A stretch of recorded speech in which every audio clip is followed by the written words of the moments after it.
فأوصيكم ونفسي بتقوى الله.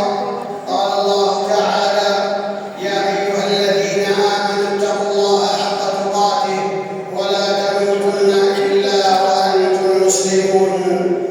هذا رمضان قد لاحت بشائره واقترب فجره وتاقت القلوب بنوره.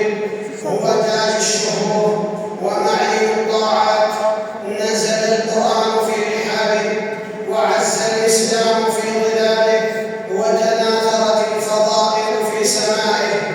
هو ميدان سباق لمن عرف قدره ومنبع إشراق لمن أدرك سره وموسم عتق لمن أخلص أمره وروضة إيمان لمن طابت سريرته واستنار فكره. قال النبي صلى الله